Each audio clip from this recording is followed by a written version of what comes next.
Welcome to Dodgers Dogs. As part of the Dodgers Daily Network, Casey Porter here, joined by Austin Brubaker. So glad that you decided to tune in here on a Friday evening where we have a lot of news to talk about, Austin. We have contracts that were tenured, contracts that weren't tenured. We have news on Juan Soto, at least possible news. We have news on the NL MVP being won by Shohei Ohtani. So, man, a lot to get to tonight, Austin. A lot to get to tonight. Tonight's going to be, it's a fun evening. It's Friday night in the big town, as I think we used to say that quite a bit here on a lot Friday of night live in the streams. big town. And it still rings true. Super happy to be here. A bit of a crazy day for me. Just a lot of work that I had to do. Jumped over, was helping out with some of the stuff with youth worship that I have. Then jumping over here. No place I'd rather be Friday night than talking with Dodgers Dogs here tonight. Besides Loons baseball. If Loons baseball was on or Dodgers baseball was on, I'd probably rather be at those games. But since it's the off season, since we've had snow here in the state of Michigan this week, no place I'd rather be. Well, what do you think about Ohtani winning the MVP? Let's start there. Oh, it was expected and absolutely well deserved. It is absolutely incredible the type of talent that and type of player and type of season that he had through the course of this season. To be a designated hitter to win the most valuable player, you have to go above and beyond everything in order to win that MVP. And that was exactly what Shohei Ohtani did through the course of the 2024 season. Obviously, the big highlight was the 50-50 season, hitting 50 home runs, which I think even was more than probably what Casey and I were expecting going into the season. No doubt. He stole far more bases than I think anybody would have expected because he wasn't able to go out there and throw on the mound, because he wasn't out there on the field. He found a unique and innovative way to help his team even further, and he proved that he can go out there and steal 50 bases, which if you talk to any single other big league player, it's going to be very difficult for them to go out and swipe 50 bags. Shohei Ohtani was able to do that. He got on base consistently, and he was the clear best hitter in the entire National League. And he wasn't just the best hitter. He had the biggest impact of any player throughout the entire National League. His offense was above and beyond. Even players, really good, really awesome players like Francisco Lindor, who had a really solid season. Shohei Ohtani's offense was just that much better, and his difference-making ability to swipe bags was just that much better than even the defensive ability that Francisco Lindor had. He had an absolutely incredible season. It is amazing. I don't think I would have predicted a designated hitter exclusive winning a most valuable player, but that's exactly what Shohei Ohtani did. It's absolutely right, and pretty incredible. I mean, just all the things that he brought to the Dodgers. And it's pretty incredible, too. We said it at the time.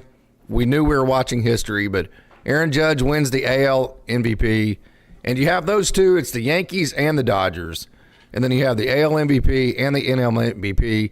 And, by the way, easily the Yankees were the best team in the American League. Easily the Dodgers were the best team. Not easily. The Padres are pretty good, too. But you definitely had the two best teams.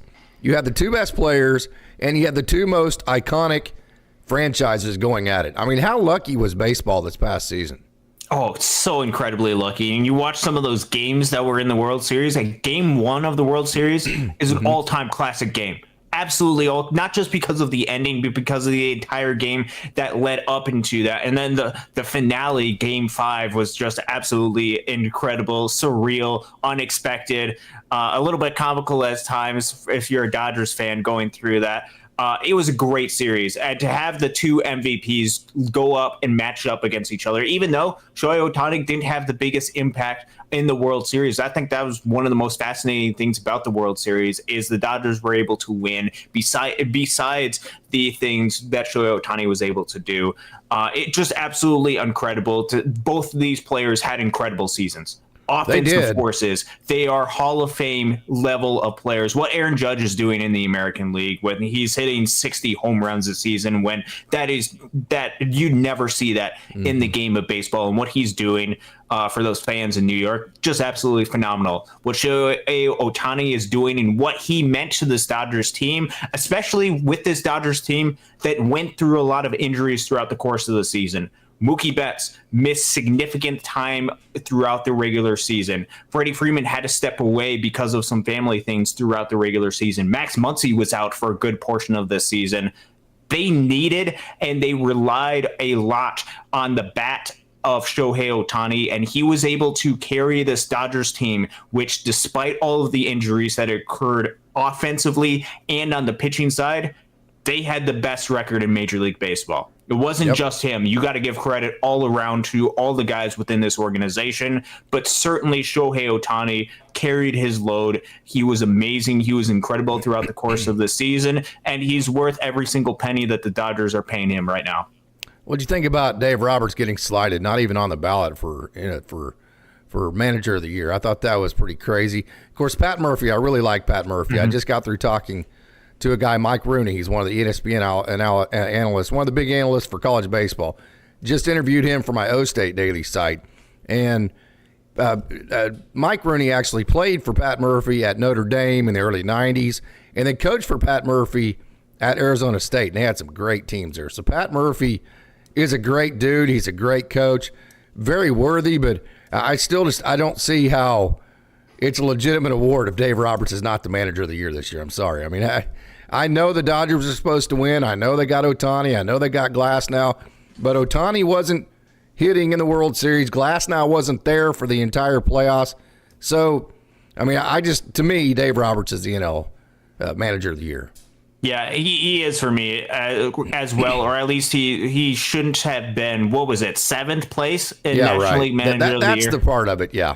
Yeah, I think that's the part that frustrates me more. I think Pat Murphy did an incredible job. He took a young Milwaukee team and turned them into a playoff team when a lot of people didn't predict the Brewers. They predicted the Brewers to take a step back, and they didn't do that. They stepped up and were able to have a successful season, so congratulations to him.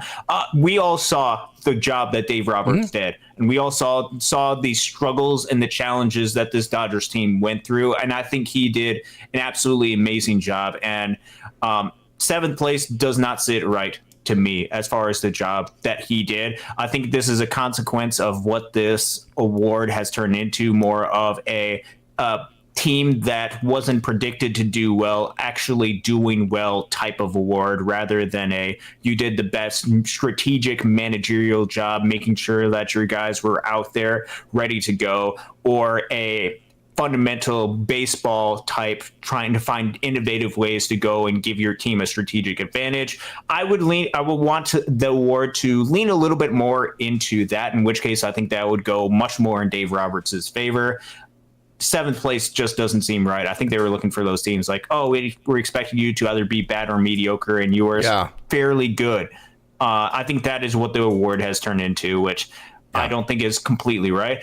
But with Dave Roberts, he's got one thing that no other National League managers have during the 2024 series, and that's a World Series ring. And he will take that every single day over the National League Manager of the Year. So that's what I worry about a lot more than individual awards.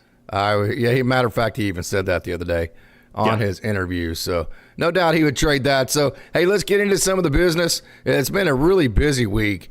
Any surprises with Tony Gonsolin with the Dodgers offering him I believe it's what, $5 million, something like that. I think 5.4 is what it. Yeah, I think 5.4 to avoid arbitration. Yes, I believe that was the so major MLB Trade Rumors, I believe, is the site that I used, puts out a projection of what the arbitration numbers are. And I was actually pulling some of those to do in my spreadsheet as far as what could a possible Dodgers payroll look like? And actually, I think that was right around the value that they have had set for Tony Gonsolin. So the actual value amount doesn't really surprise me a whole lot. They did bring back, and they are offering a contract or They're avoiding arbitration with both Tony Gonsolin and Dustin May. So both of them missed the entire 2024 season, will be back in 2025. The question is, to what capacity will both of those players have?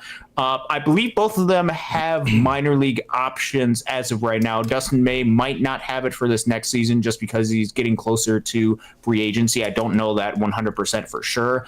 But both of them, when they are healthy, are really talented. And you could use an arm like Tony Gonsolin. When we're talking about starting pitchers for the 2025 season, he's not even on the radar for a lot of Dodgers fans as a guy that has the ability to be able to start, or a guy that can come in and pitch in long relief type of innings. When he was healthy, he showed flashes of being really, really solid for this Dodgers team. So I think he's worth going out and paying $5.4 million to keep him around with the organization, especially because he has, I believe, at least one minor league option attached to him. Gonsolin does. That proved incredibly valuable to this Dodgers team and is part of the main reason. In fact, I think the main reason why the Dodgers made the moves that they did today. You got to remember minor league options, especially because you are going to have a lot of pitchers on your roster that are veterans and that don't have minor league options or that you won't send down. You have to have guys that have the ability to move up and move down. If they don't have the ability to move down, you have to be 100% sure that they're going to be one of the best 13 pitchers, not including Shohei Ohtani, one of the best 13 pitchers on your roster. And if you have any sort of doubt about that, there's far too short of roster spots on this team. That's not going to be able to work out. And so the Dodgers have to be certain, or they have to have the ability to move up and down in order to get through 162. And with Tony Gonsolin, he both has that, and he has shown flashes of being a really solid pitcher. It's about staying healthy for him and seeing how he comes back good, ready to go, healthy. And I'm hopeful for a good 2025 season for him. Yeah, the Honeywell thing, you nailed that. He does not have options, and he is not dominant enough to say, hey, we're just going to throw you on the 26. You're going to stay there. We're going to keep you there all year, and you are one of our dudes. So he is one of those not A-team guys, and the Dodgers are going to want to have as many not A-team guys, like an Alex Vesia, that they can, not to say they will, but they can send down to AAA Oklahoma City if they need to, right? So the only way that Brent Honeywell was going to make this roster is if he had minor league options. Plus, and so that's why he did not get tendered a contract. Plus, last time the Dodgers DFA'd him last year, he cleared waivers, right? So this does not mean that Brent Honeywell will not be with the Dodgers next year. It very well could mean that. But he very well could end up signing another restructured contract with the Dodgers, just not the one that he was currently on with them. So who knows how I mean, you would probably have to favor him going somewhere else, but there is that option. Who knows with Zach Loge.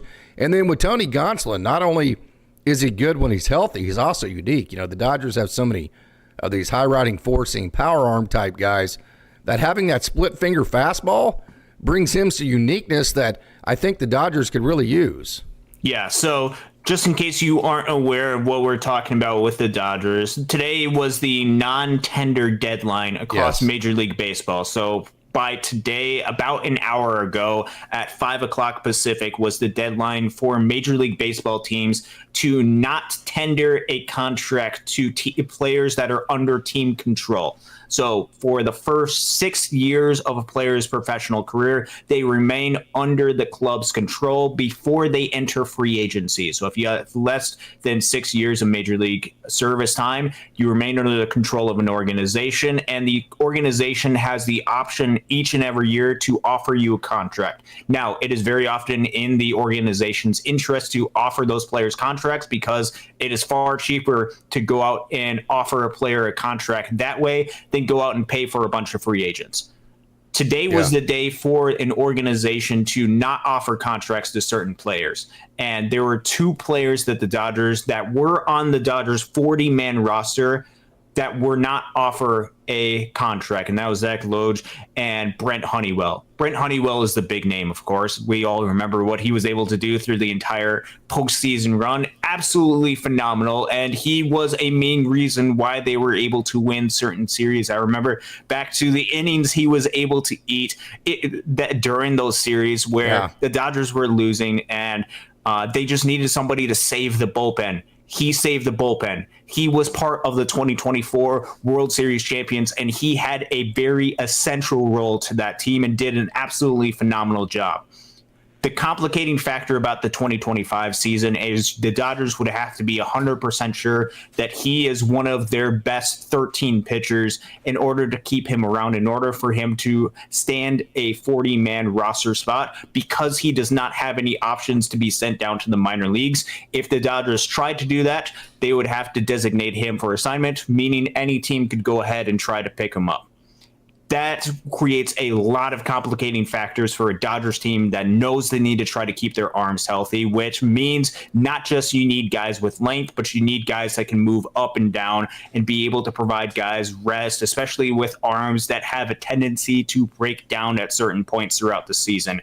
I think that is one of the main reasons why the Dodgers, specifically because he doesn't have any minor league options, decided right now to not tender him a contract. Now, there's different ways that the Dodgers could go about this, because I don't think this completely closes the door for Brent Honeywell, because I think the organization respects and appreciates what he is able to do. And I think they're going to look for ways to be able to find that, whether that's through him again or whether that is through other players. So the Dodgers and Brent Honeywell has two different options. One, if there's another team across Major League Baseball that is willing to offer him a major league contract, likely with a lot of more money attached to it, he gets to sign a major league deal with another organization, in which case that's great for him, that's great for his family. For the Dodgers, though, if he does not get a great offer for another team, he could still sign a minor league deal with the Dodgers, which means the Dodgers wouldn't be forced to start him on the season on the major league roster, but could, as needed, call him up throughout the course of the season. And I think that would be, I think Brent Honeywell liked his time during this team. This is just me from an outside perspective. I think he really loved being a part of a championship team and would be interested in doing that if he does not have another major league offer. So I think those are the two options, and I think they're two good options for Brent Honeywell, actually. He either gets to sign a major league contract with another team, another organization, or he can go ahead and potentially sign a minor league deal with the Dodgers and be potentially returned back to this team. I think that's where the Dodgers are at. That's where Brent Honeywell is at. I think it is right now, because he doesn't have any options, a win-win for both sides. Yeah, I would agree, because the Dodgers need flexibility, right? I mean, they have plenty of guys that can go out and eat innings in games where it's already 10-1, which is pretty much what Brent Honeywell was in the playoffs. So unless he is a guy, so you got to think of this fourth dimensionally, right? I say this all the time about the Dodgers. Everything with the Dodgers is all about winning a World Series, right? So Brent Honeywell, he showed to be the guy in the playoff scenario, in a World Series scenario, to where he was just the mop-up guy, right? So there is a role for a guy like that. Like Edgardo Henriquez, Michael Grove, that they used him, Landon Knack, somebody like that. But when you talk about Edgardo Henriquez, Michael Grove, and Landon Knack, guess what all three of those guys had? They had options. Right? So you don't keep a guy on your roster that is a mop-up guy in your biggest situations that you also lose flexibility with on your roster. So I think that was a no-brainer. I think it was a slam dunk. I think it was a great move. And it's not a slap to Brent Honeywell. It's actually an opportunity for him, as you mentioned there. So, hey, we have a super chat here from Roy Song. Roy Song is an absolute superstar, Austin. Roy, we can't tell you how much we appreciate you. And if I'm looking to my right and I get distracted and Austin seems like he's carrying the show, it's because Austin is very good, for one.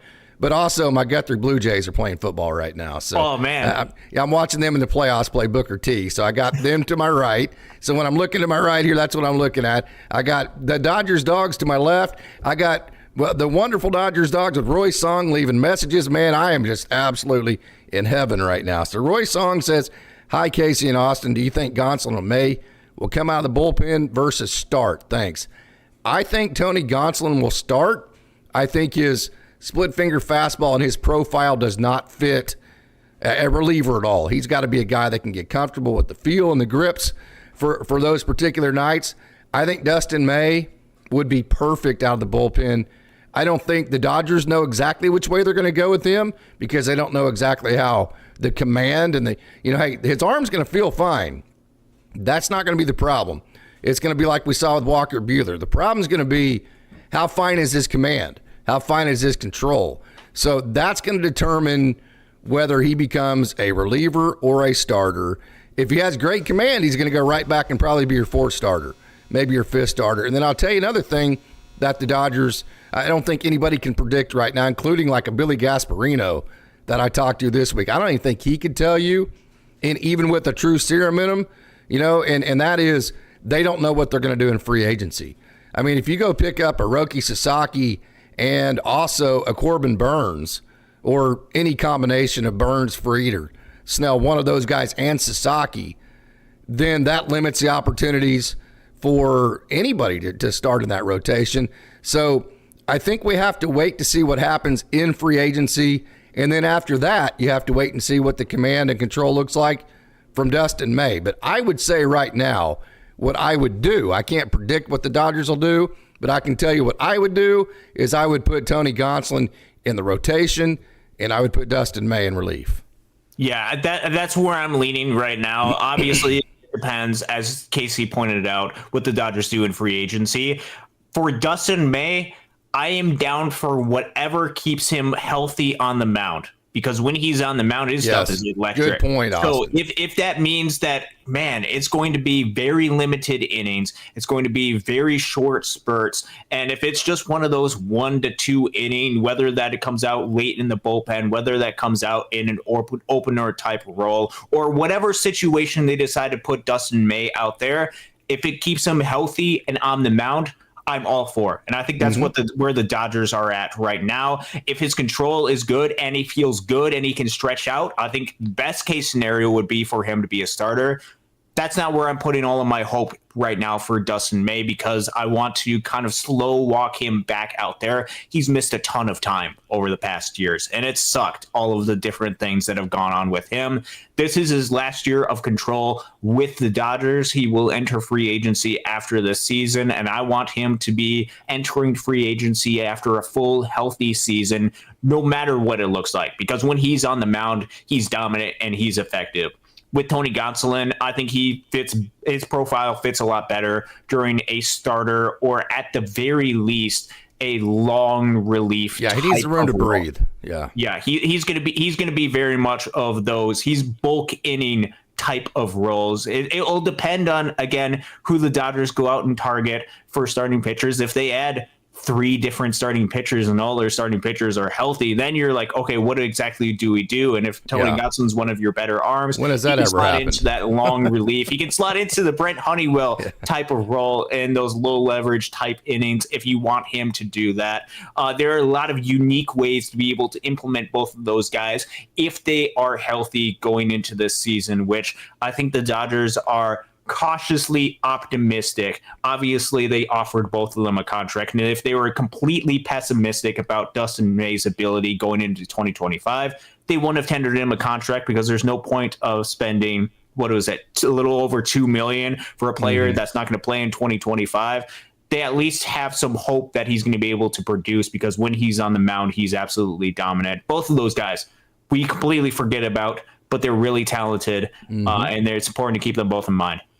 So this roster deal, I'm going to have you go through the roster and the numbers. Yeah. I think you could make it as simple, as complicated as it is. So I think you could make it as simple as maybe you could trade Blake Trinan for Brent Honeywell, right? Because you got to re-sign Blake Trinan, and you got to add roster spots to do so with, right? So how many 40-man roster? What's the number out on the 40-man roster right now, Austin? How many spots do you have left? And let's start at it from there. Yeah, so entering today, after they added Jack Dreyer, left-handed relief pitching prospect, to this 40-man roster, the roster sat at 38 people.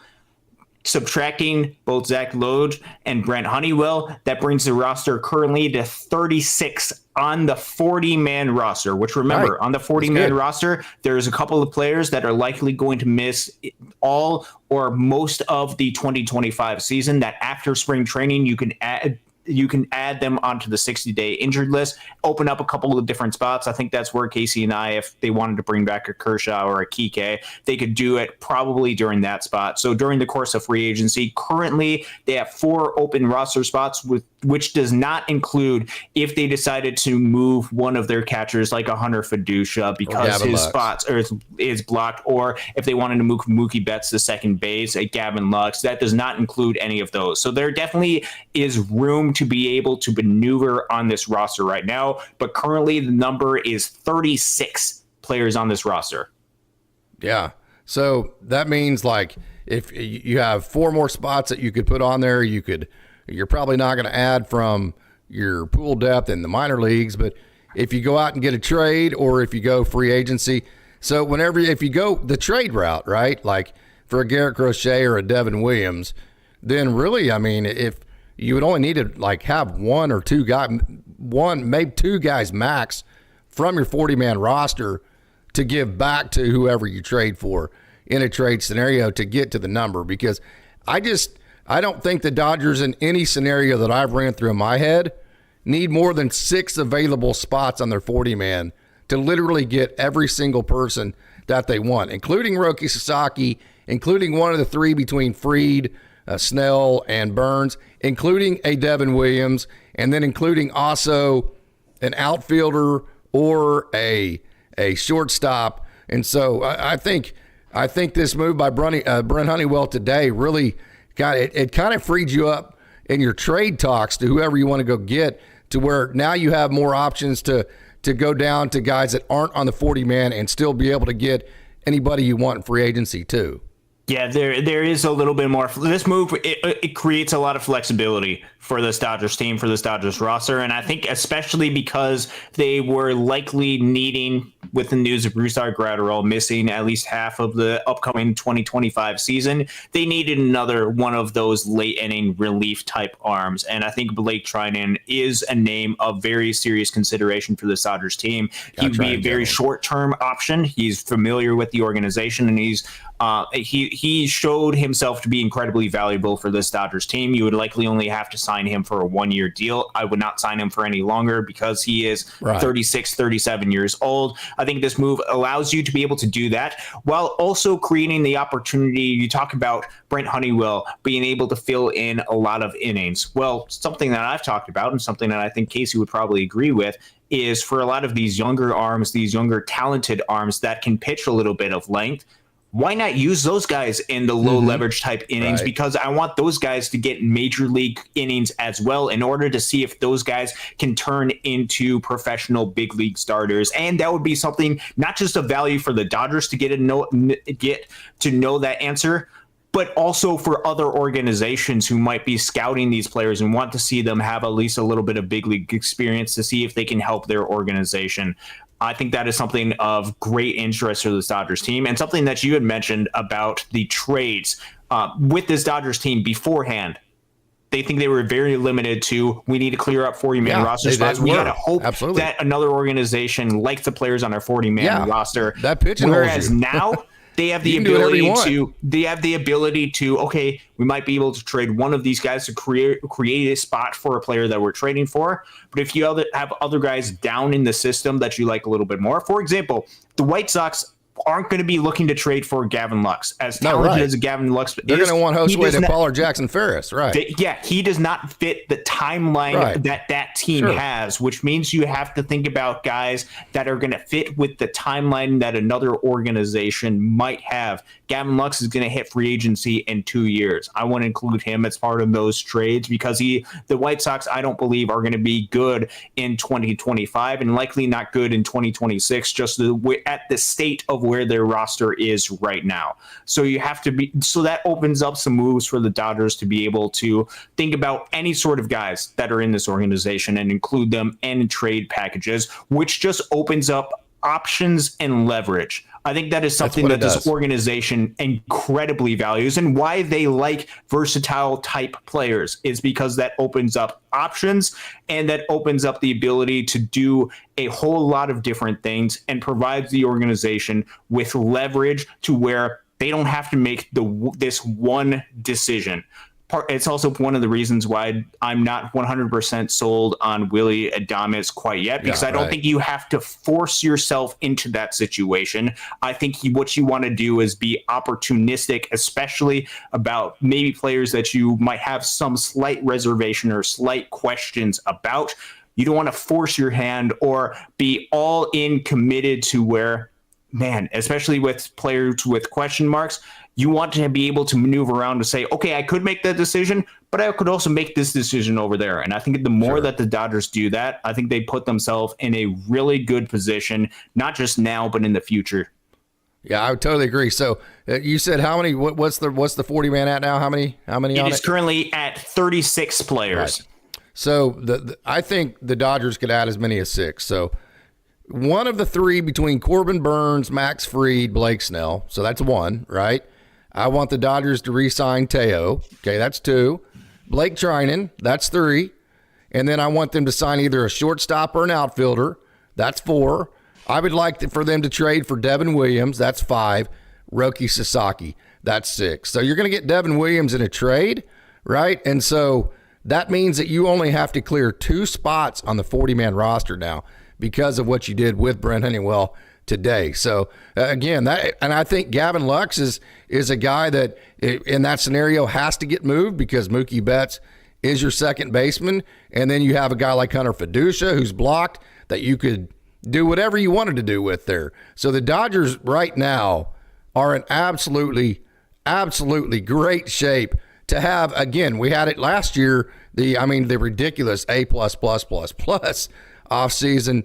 But this offseason, it's not going to have like the Ohtanis. If you get a Soto, it will. But yeah. But and even if you don't get a Soto or an Adames, you're still going to have an A++, the ability to have an A++ offseason just with that list because you put yourself in such a great position because we talk about all the time, the currency in the Dodger system, they're swimming in cash, right? The currency is roster spots, and they've done a great job of really just being 1 or 2 maneuvers away from getting everybody that they could even want in this offseason.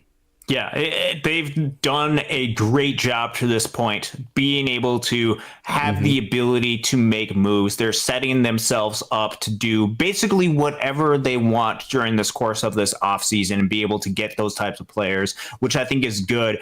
And it also allows them to be flexible and be able to target the types of players that they think are going to fit this team and fit this culture. It's not always going to be the biggest moves that are going to make the biggest difference. We saw during this trade deadline, they went out and got guys that they felt fit their culture and fit exactly the type of mold that they're wanting to, and a Michael Kopech and a Tommy Edman. They also went out and got a Jack Flaherty, which they desperately needed. So they can go out and get needs. They can also go out and get players that perhaps they've identified that they've liked for a really long time that we don't even know about, or we aren't even thinking in a trade type package.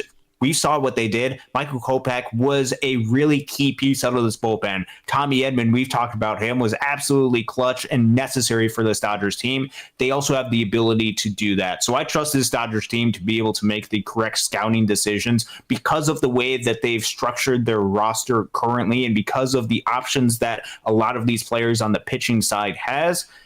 They have a lot of different moves to be able to go, and they can target just about anybody, and they have the financial resources to be able to make any sort of move, even the biggest move that they could go out and make.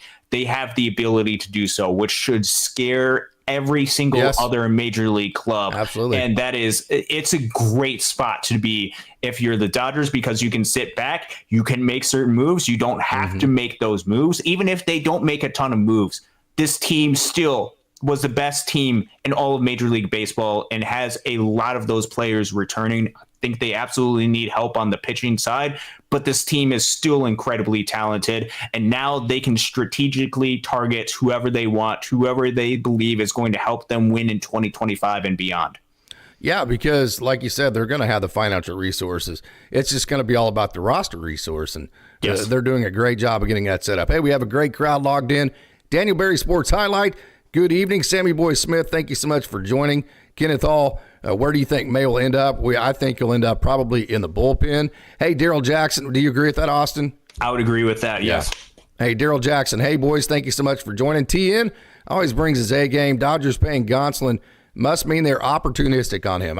Gonsolin's been a good pitcher whenever he's been healthy. No doubt about that. He absolutely has been a good pitcher when he has been healthy. That is the key for Tony Gonsolin, when he has been healthy. And you got to remember, the Dodgers are not relying on him to be the ace of the staff.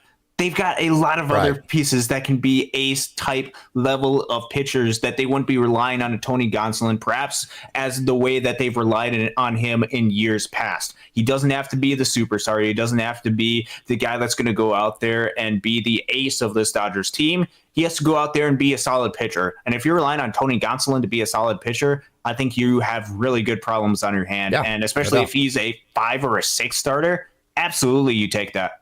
100%. So, hey, Jonathan Voico says Gonsolin had a great era pre-injury. Yeah. And then it got also, so yeah, he's had great moments with the Dodgers. And also, like we said earlier, he is unique. He's unique, and I think this is something that the Dodgers could have potentially targeted, especially if they don't go after, which I'm not saying they won't go after. I'm saying if they don't get a Corbin Burns, a Max Fried, or one of those top name guys, they would probably look for somebody who could go in out there and eat some innings. Yeah. You have guys internally that have the ability to do that. I'm not saying blow out Tony Gonsolin's arm. You have to be smart about that, but he has the ability to go out there and give the Dodgers 80, 90, 100 innings for $5 million. That is an absolute steal on the open market. We've seen them go out and get players like a Noah Syndergaard or a James Paxton in the past to eat innings. You have guys internally that have the ability to do that, and especially because there's an expectation that the Dodgers are going to add additional starting pitching to what they already have. You could see Tony Gonsolin being that innings eater, and if he returns to his past form, he can be something more than an innings eater. He can be a really solid starter. I mean, he's been good enough to where you can just say, hey, let's just ride with him and let's not go get one of the big three. Let's just get Sasaki and call it good and go from there, and maybe not even get him, right? So then also, you know what else Tony Gonsolin has, Austin, that we mentioned a minute ago? He has options.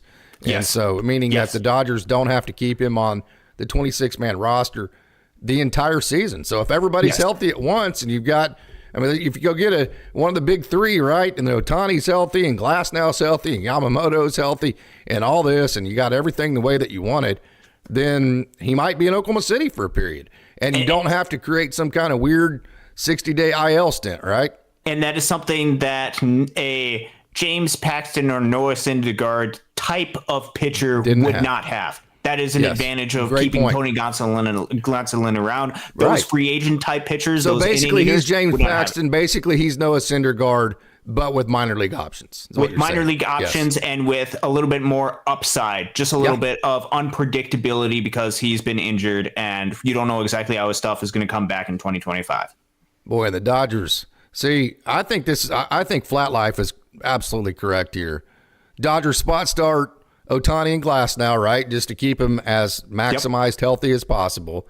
And they're able to do that because you have guys like Ben Kasparius, Landon Knack, Justin Robleski, Bobby Miller, all those kinds of guys. I think that's how they're going to use their depth in the farm system, is to make sure that whoever their top 5, 6 starters are, whoever they are, they stay maximized at full health.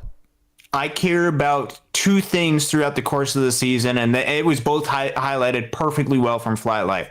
I want Shohei Ohtani. I want Tyler Glasnow. I want all of my starters healthy for the postseason, so you give yourselves the best opportunity to win in October. I also care about the futures of these young guys and want them not to spend the entire season in Oklahoma City and want them to have a certain amount of innings. What better way to do that than do both things at the exact same time? Help the development of these younger pitchers by having them get major league experience, have them get big league innings, and allowing them to get more comfortable at the major league level. So when they are relied upon throughout the course of the season, they can go ahead and be ready to go, and that they're healthy and good to go, while also being able to keep your front line starters rested. I think that is something that the Dodgers are going to desperately have to do. I don't want to see Tyler Glasnow or Shohei Ohtani go out and try to win the Cy Young Award. They don't need to go ahead and do that, nor am I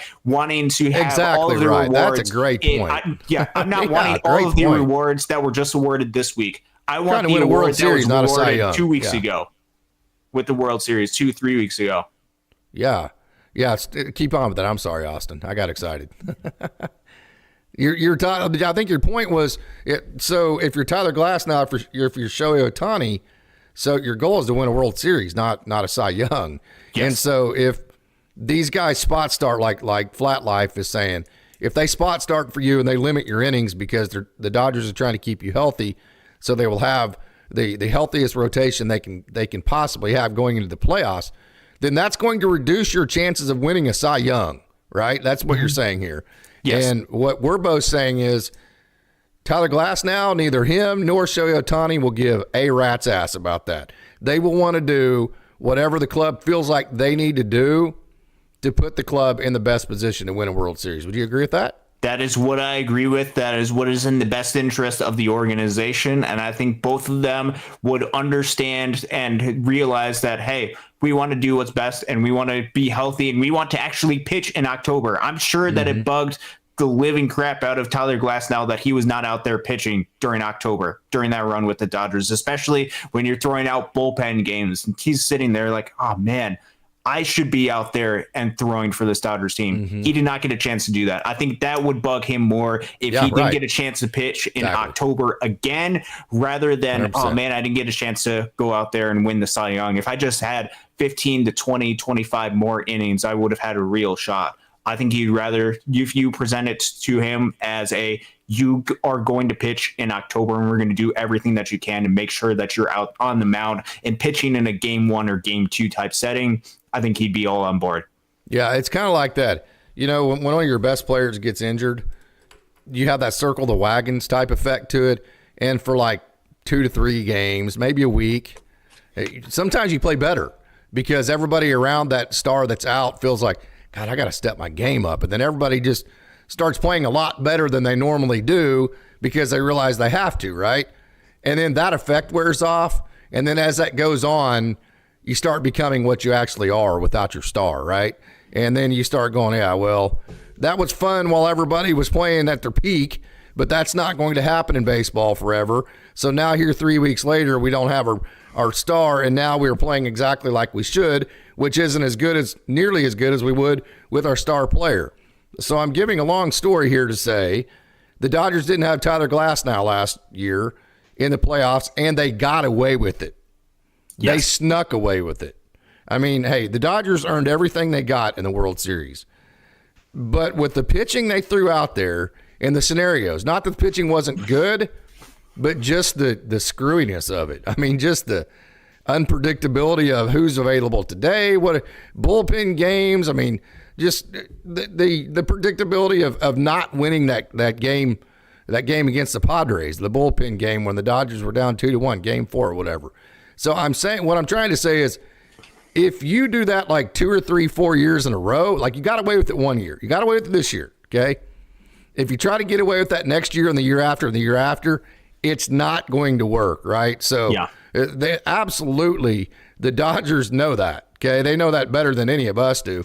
And they know for them to go on the run that we want them to go on, Tyler Glasnow has to be healthy, Shohei Ohtani has to be healthy, Yoshinobu Yamamoto has to be healthy, and whoever it is in their 6-man rotation.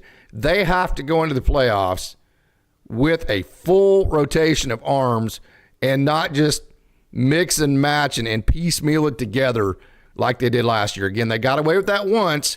I just can't imagine they would get away with that again. So I think that's a great point you make there, Austin, is that if you gave Tyler Glasnow those 2 scenarios, that, hey, would you rather win the Cy Young or would you rather win the World Series and be a part of it? I think you would take the World Series twice, every day and twice on Sundays. That's a great point you make there, Austin, as you always do. So, hey, TN says Dustin May needs to be out of the pen. We're agreeing with that. Yang Yi, Kopech and May and bullpen will blow away late innings hitters. Yes, and how much is Blake Trinan going to cost, Austin, you think? I don't know how much competition there is going to be for him. It's probably going to be somewhere in the range of about 10-ish to $12 million for 1 year would probably be the likely scenario. I don't know which teams would be all in on board, especially betting on a pitcher that's aging quite a bit. That was relied pretty heavily with this Dodgers team. Remember, this Dodgers bullpen was taxed pretty significantly through the course of the 2024 season. So I don't know how much the team's going to bid on that, but somewhere around that range would be my expectation. So the Dodgers are one of the few teams. I think if you say, okay, Blake, you're going to throw 2 out of 3 every game's like a reliever. Well, maybe not quite that much, but if you're going to throw a full relief load, Blake Trinan next year, he's A, either not going to stay healthy, or B, not be very effective, right? So you're going to have to be like with him, like we were talking about, the giving spot starts to the rookies to try to help keep Glasnow and Ohtani healthy. I think there's going to be periods of time to where Blake Trinan's going to need to be, maybe miss a couple of games here or have to sit out here or there. And so who in the world is going to pay 10 to 12 million for somebody that you're going to have to kind of work in that situation other than the Dodgers? Because if a Dustin May moves to the bullpen, you have all these young guys. You already have the Kopechs and all these guys, right? I think the Dodgers are really the one team, especially if you go get Devin Williams, which I keep saying that. But if you go trade for him and he becomes your closer, I think the Dodgers are the only team where a Blake Trinan at $10 million that's not going to throw a full season, likely, actually does make sense. He's got a lot of familiarity with the organization. He seems comfortable around here. He just won a World Series with this team. He's entering the aging years of his career. I would say what better way to cap it off with back-to-back World Series championships with the Dodgers. I think that would be great. I think you'd provide a lot of upside to this Dodgers bullpen with what we were able to see with him. If the Dodgers do not decide to bring Blake Trinan back, either because another team outbid him, or either that, or they're looking for other relief arms, I trust the Dodgers. I think they have a good track record of going out and attacking different free agent bullpen pieces. So whether they go out and get Devin Williams, or whether they're like, hey, this guy who was struggling in AAA, we're going to turn him into something amazing. I trust the Dodgers to be able to do that. They've shown that they can do that. And I think they're going to be fine and find ways to get solid arms out of the bullpen. I'm not losing sleep over the bullpen at this point. Sure, absolutely. How much is Tanner Scott? How many years is he going to sign for, you think? Oh, he's likely to get. This is really tough to be able to project him, because you're talking about projecting a relief pitcher, which usually probably. Relief pitchers don't sign the big money deals, the long ones. Yeah. But with Tanner Scott, he has been dominant out of the left-handed part of the bullpen. He is likely going to be looking for not just a 2 to 3 year deal, but probably more than that, probably in a 4 to 5 year deal, which I think that's about as long as teams are going to go for any type of relief pitcher. Last year, you saw the top relief arm on the market, which was a Josh Hader, who was one of the best closing pitchers in the game of baseball, get a 5 year, close to $100 million. I don't think he's going to get that. But if you're talking about 5 years and $60 to $70 million, I think there's a very real possibility Tanner Scott could get something like that. Again, this is just me guessing at this point. It's going to be expensive, both year-wise and money-wise, which I don't know for relief pitchers is the best option to do for your organization. However, Tanner Scott is really talented. I argued for the Dodgers to trade for him back last offseason.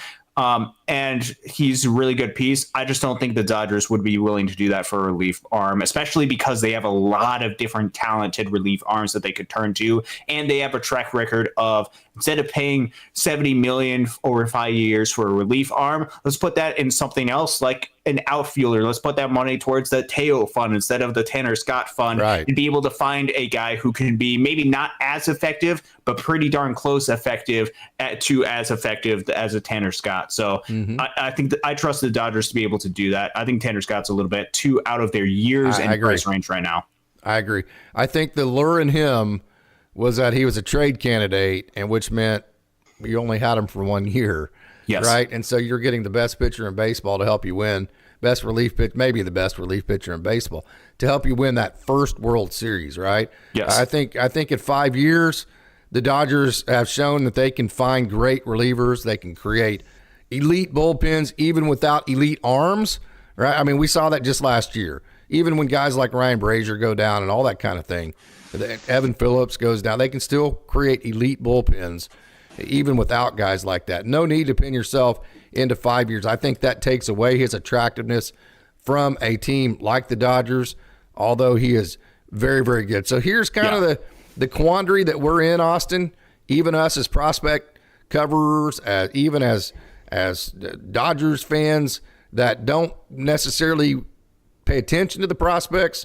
So the Dodgers have a big logjam in pitching, but we say that every year, and then we're like, man, the Dodgers need to give all these guys these opportunities.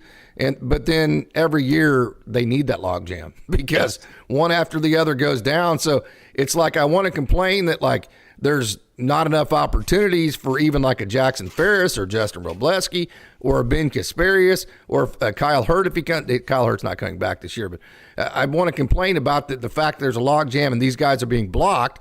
Landon Knack, but then I sound stupid because the Dodgers have needed that logjam every year. That's kind of the conundrum that I'm in right now, right? Oh, it is a deep conundrum because entering the season, it is with the Dodgers with these young arms. It is I have no idea when or how these innings are going to come into play every year. I just know that we are going to need these innings. And with this Dodgers team, you need some of those guys that have the ability to come up and down. And that is a tough part of the business side of baseball, a tough part of being a front office, being an organization, because I think Casey and you and I would agree that it would be best for the development if they spent a lot of significant time up at the major league level. For them, they don't know when or if that is going to happen. Right. I think for them, I think it's not a matter of if, I think it is a matter of when throughout the course of the season. That seems to be the track record with this Dodgers team. They need these arms to be able to come up, in which case I think they're going to keep as many arms as they possibly can, which sucks for the guys who have to at least start the season down in Oklahoma City or at least spend a significant amount of time there. But the Dodgers need to have some options, whether it be them or they sign a bunch of guys to minor league deals and then they call them up and designate them for assignment. That could be another options that the Dodgers do. These guys are really talented, though, and if the incentive structure in Major League Baseball is set up in a way to where they keep these guys around, especially guys that have minor league options, and then call them up as needed. If they are one of their best pitchers on the roster, they'll stay up. Other guys come up and are healthy and that are signed to major league deals, they'll go ahead and send them down. I think that has more to do with the incentive structures of the way Major League Baseball has this system set up, as well as the Dodgers need to have as many arms as possible to get them through the season because of the types of arms that they go ahead and try to get. They go ahead and get incredibly talented arms that have so much upside. There's also a lot of volatility in these guys. They're not going out and getting the 92 to 94 mile per hour starting pitchers that are going to throw 200 innings a year. They're going out and getting the guys that can throw 96, 97, 98 consistently, that have wicked stuff, but might not always be healthy. I think that's the case with a guy like Tyler Glasnow, very evidently.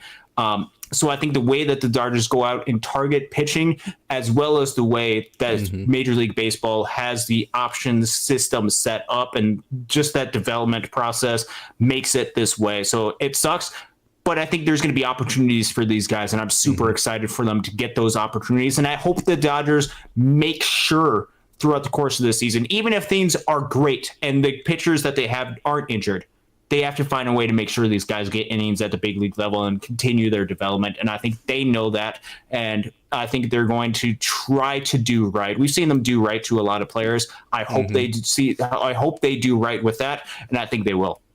Yeah, we have a comment here. Wolfmask Jack says, should have traded Tony Gonsolin at his peak in 2022 for maximum value. Are you on that train? Obviously, hindsight is sure. 2020. So sure, you can go look back at any of these players and be like, "Oh man, why didn't the Dodgers make this decision? Why didn't they trade Bobby Miller?" But I'm saying that about Gavin Lux right now. He's at his peak. Yeah, that's part of my argument with him. Yes, yeah, and you could say that for a lot of different players or guys that are coming up through the system, or even like, why didn't they trade Bobby Miller after the 2023 season? Well, the Dodgers expected him to be a really solid starting pitcher. He was not last year, and that just happened. They expected James Outman to take another step forward. That unfortunately didn't happen last season, and a lot of people will be like, well, why didn't they trade him after this great season? I think looking back into the past and making those decisions, you can obviously see what the correct move probably would have been. You don't have the luxury of being able to do that, just like you don't have the luxury of being able to see into the future, into 2025 right now, and see everything that's going to happen. If you did, you'd make all the correct moves, and you'd be the smartest person in the game of baseball, and you would win a World Series every single year. 100%. And I'll say this. The Dodgers, if you just go look at the guys they trade now, Yordan Alvarez, I know that's the one guy everybody's going to scream at, and the Dodgers don't get everybody right. I mean, they traded Cody Hosey over Gunnar Henderson, right? I mean, as good as the Dodgers are, it's not going to be 100% no matter what, right? Yes. I mean, even the Dodgers. And there's going to be even gross misses, right? I mean, I get it, and there's going to be that with everybody. Yes. Okay, but by and large, if you go through and look through all of the guys that the Dodgers have either DFA'd or traded, they don't miss, man. I mean, they don't miss very dang often. They are right almost every single time. And a lot of times when they trade guys, like the Rojas trade for Jacob Amaya, I can't tell you how many people were like, what the hell we're doing? We're trading a young guy and an old guy, and the young guy, they're the exact same player, but we're getting the old guy instead of the young guy. And, I mean, okay. I love Jacob Amaya, but. Yeah, I know. What you can't do when you're talking about an organization is compare the moves of the organization with perfection. What you have to do is make an actual fair assessment and compare the moves of an organization or the draft picks of an organization with other organizations. I think oftentimes what the mistake that Dodgers fans make is they compare the Dodgers to perfection. Yes, correct. Which they cannot be perfect. Absolutely. They're not going to make every single move that's perfect. But by and large, when you compare the Dodgers move, not on an individual pick, like we were talking about Cody Hosey or Gunnar Henderson or those type of deals, you can't compare one-on-one. Oh, the Dodgers picked this guy. The other team picked this guy. You got to look at the whole picture of where things are at. And if you think of the whole picture, more often than not, when you make that comparison, Dodgers versus other organizations, and try to do it truthfully, try to do it objectively and fair, oftentimes the Dodgers are going to make the correct decision, which has led to them having this sustained run of success, even with them drafting low, even with Major League Baseball and some of the incentives that are set up stacking against them because they want to help other organizations in the competitive balance aspect of it. The Dodgers seemingly do well in just about every single aspect consistently. And I think that is what makes this organization great and why they have been great for so long. Christopher Navarro, you are an absolute rock star, Austin. We have another super chat here for $10 from Christopher Navarro. How cool is that? Oh, that's so cool. Christopher Navarro is absolutely phenomenal. He provides so much thoughtful insight. Yes. Couldn't be more thankful for him. Right in our sweet spot, Austin. I think the Dodgers should trade Austin Gothier And old Wardo, before the Rule 5 draft, at least they would get something back. So what Christopher's saying is that Austin Gothier, Ryan Wardo was not protected by not being put on the 40-man roster. They're eligible for the Rule 5 draft. Christopher Navarro is saying point blank that both of those guys are going to get taken. I would agree with that. I think Cody Hosey is going to get taken as well. So that wouldn't be a bad idea to go ahead and trade them in front of the Rule 5 draft just to get something out of them, right? If the Dodgers are 100% convinced that both of those guys are going to be taken, I think you could go ahead and try to make a pitch. Now, I don't think it's going to be you're going to get much back for both of those players, not because they aren't great, but because another organization is going to say, hey, why would I give up some top end or give up some sort of prospect of mine in order to go ahead and when I can wait a couple of weeks and draft them in the Rule 5 draft? I think you could have the leverage of, well they might not be there in the Rule 5 draft for you to be able to take. So you could have that argument if you're the Dodgers. But I think this is something where especially if the Dodgers are convinced, hey, we think this guy is going to be taken in the Rule 5 draft, which not everybody will be taken in the Rule 5 draft. Typically, there's 10 to 15 players that are drafted. Both Austin Gothier, Ryan Ward, and even as you mentioned, Cody Hosey are incredibly talented and I think are worthy of being drafted in the Rule 5 draft. Yeah. If you are convinced that they are going to be taken, this could be a strategy that you go ahead and take, especially with a team that is interested that might be taking a little bit later in the rounds. Like, for example, if you're offering them to the Chicago White Sox, who I believe are drafting first. If I'm mistaken on that, please correct me. Let's assume that they're drafting first. There's no point of making a trade with them because they'll just take them for free or for the $100,000 that they would have to send back to the organization. So something creative to think of. I'm not anticipating it happening because I think the Dodgers might be crossing their fingers that they stick around with the organization just because it adds depth and they could use them as potential trade pieces a little bit later, perhaps for something with a little bit more leverage down the line, or they could have them be called up if needed and be part of this team when roster spots open up with other players coming onto the 60-day injured list. Certainly is creative idea, and if you're 100% convinced a player is gone, I would certainly explore what my options are, even if you're just looking for, hey, we want a little bit more international signing bonus money to go after Roki Sasaki. Exactly. That could be something that you look into. Great point. So, hey, we have a comment here from Yangi, Ohtani, Yamamoto, Teo, and Glass. Now, is that the best offseason in Major League history? If it's not, it's one of them, right? Oh, I mean, Ohtani being the headliner. Oh yeah, I can't. I cannot think of an offseason that's better than that one. You just start off with getting the upcoming National League MVP in the face of Major League Baseball, and then you on top of that get a frontline starting pitcher who's young and who's going to be with your club for a long term, and then to get Teoscar Hernandez for 1 year, and the year that he had, it was an unbelievable offseason last offseason. We were blessed doing it. It was amazing covering it as it was happening, especially after the disappointment of the end of the 2023 season. To have that go and to have a recommitment for this Dodgers front office that, hey, this is not acceptable. We're going out and we're going to do whatever it takes to win a World Series championship. They put their money where their mouth is, and now they have a World Series championship to show for it. This is a great question from Bob Tan. Do we get an extra roster spot with the two-way player rule with Shohei Ohtani? You do not get an extra 20. You don't get a 27th spot. Yes. But you do. That does allow you to have an extra pitcher on. So normally it's 13, right, is the limit. Mm-hmm. So you can now have a 14th pitcher. So in other words, Shohei Ohtani doesn't count towards your 13 pitchers on your roster. So you could now, I guess mathematically, you could have 14 pitchers now. And because he's 13 position players, and that all add up to 26 total on your roster. Does that make sense? Oh, it is one of the great parts that I didn't even realize when I knew Shohei Ohtani was going to be a pitcher eventually for this Dodgers team. But when he is a pitcher, to have him be the, in essence, 14th pitcher on your roster, especially a guy that is going to be starting and that can provide length, I think that is a game changer, and that can provide additional rest to this Dodgers team, especially if you add some guys with length out of the bullpen. you would feel pretty comfortable about being able to find ways to give some of these guys rest. Having 14 pitchers versus 13 pitchers is game changing for this Dodgers team. 6-man rotation. That is what Shohei Ohtani is able to bring. It brings you a 6-man rotation because now you have that extra pitcher, 14. Yes.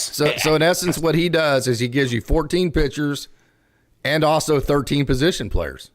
Yes. It's pretty incredible. I mean, beyond everything that he brings you on the field, too. Hey, History Man, thank you so much for joining. Always brings his A game. History Man says they got Betts and Price in 2020, and they won the World Series. They got Ohtani, Yamamoto, Teoscar, and Glass. Now they won the World Series. Big offseason acquisitions lead to championships.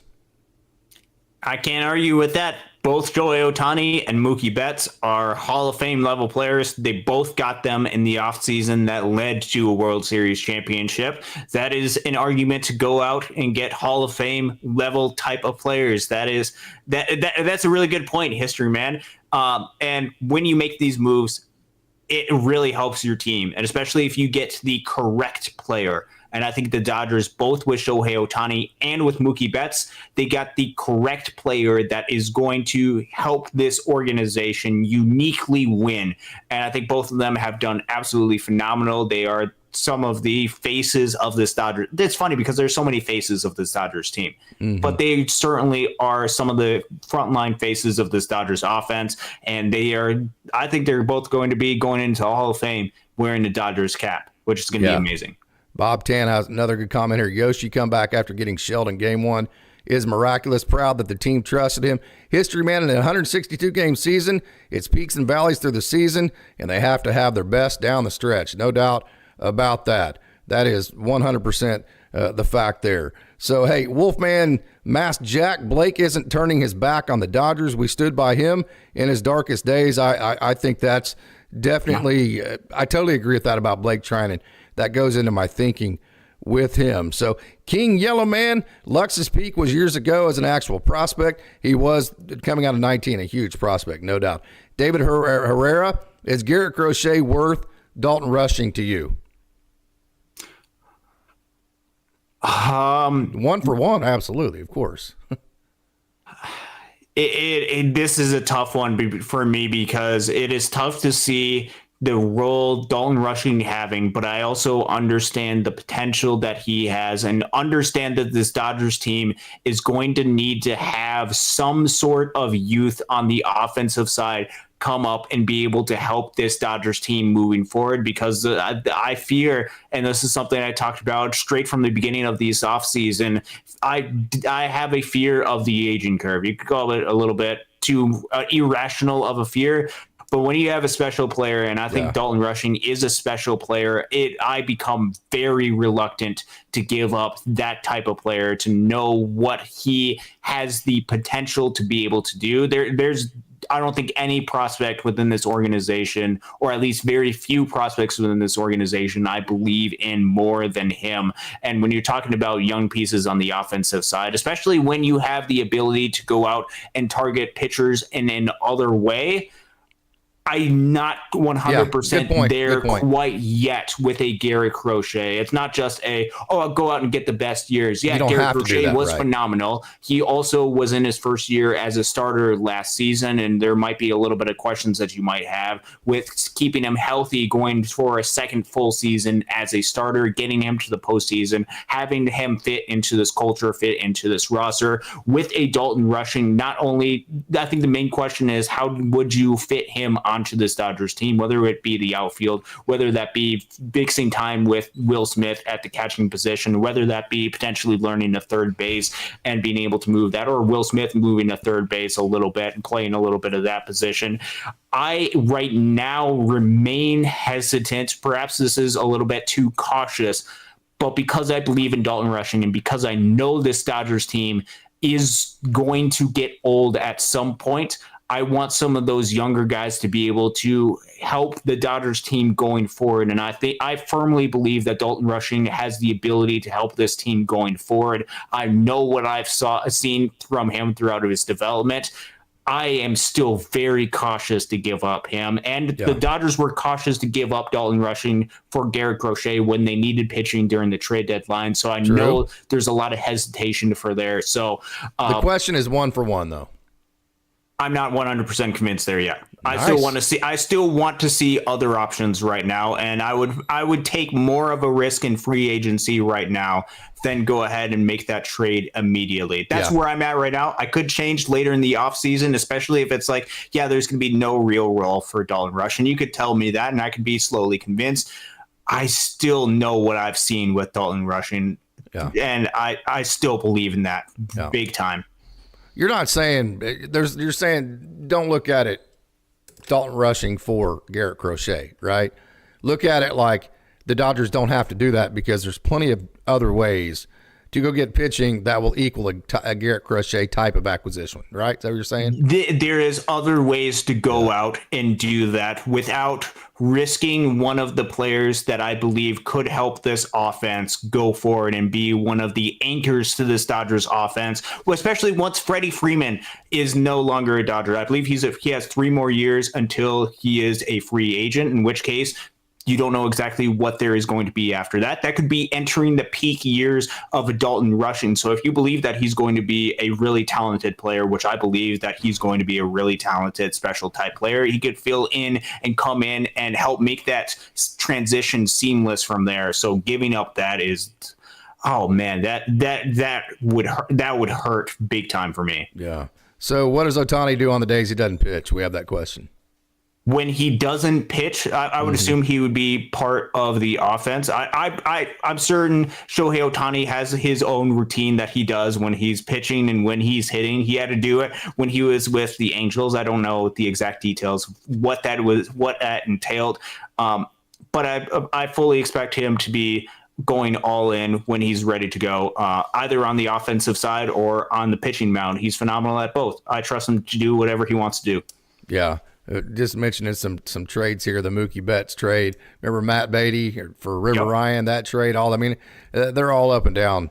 There's definitely different examples that you could give one after there. Bob Tan says saw Zaire, Rake, and RC and Rancho, was surprised how young he is.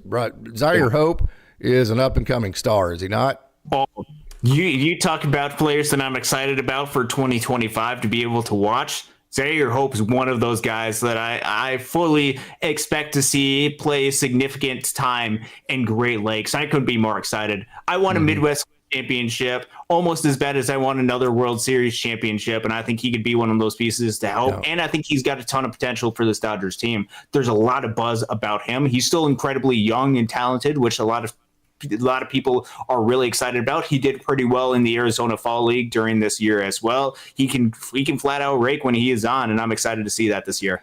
Great question from Christian Navarro. When Ohtani is a starting pitcher and someone comes in to relieve him, does he become the DH to stay in the game, or does the reliever have to hit? So the way they do it in college, don't quote me on this at the major leagues, but the way they do it in college is that the starting pitcher is also listed as the DH. So he'll be listed as 1/DH. So that means whenever that pitcher leaves, you just trade the one for the other pitcher, and then they stay as the DH in that spot. So I would assume that Shohei Ohtani will be listed as the starting pitcher and the DH both in that spot in the lineup. Yeah, I'm not sure exactly how that works. A lot of the Angels games happen be past my bedtime. So when I was either watching the Dodgers or I was asleep during that time, so I didn't get a chance to watch them a whole lot with the Angels. So I'm not sure exactly how that works. I'm sure there's some special rules that Major League Baseball has implemented, and they know exactly what they're going to do to where Shohei Ohtani could go out there and be part of this offense as well. I'm certain that Major League Baseball has this set up to where he can kind of do both. Sure. So I don't know what exactly that entails. That's what'll happen. This is going to be a treat for Dodgers to be able to, after a 50-50 season, see Shohei Ohtani be able to pitch and hit. You're seeing something different every single year. And if this keeps happening, if he keeps doing something historic every single year, I think Dodgers fans are in for a treat for the next decade. All right, Austin, great show tonight. Great job. My Blue Jays just started the second half, so I'm going to drift off to them. Any final thoughts? Oh, it's a great show tonight. It's always a great day to be a Dodger. Dodgers made some moves today. I think they were kind of expected, but they opened up a lot of different maneuverability to do a wide variety of different things coming up. Dodgers could go out and get great talent through free agency, through trades. They could go out and rely on some of their younger guys, although I think they're going to still go out and get some really good, talented players coming up. There's very few spots, I would say, on this 40-man roster that aren't incredibly talented. In fact, there's no spots on this 40-man roster that aren't occupied, that aren't with really good players. And I think the Dodgers are going to add to that. And I think they're going to be forced to be reckoned with in 2025. Looking forward to see what the Dodgers do next. It's a great day to be a Dodger, though. It absolutely is. Thanks, Austin. Appreciate it.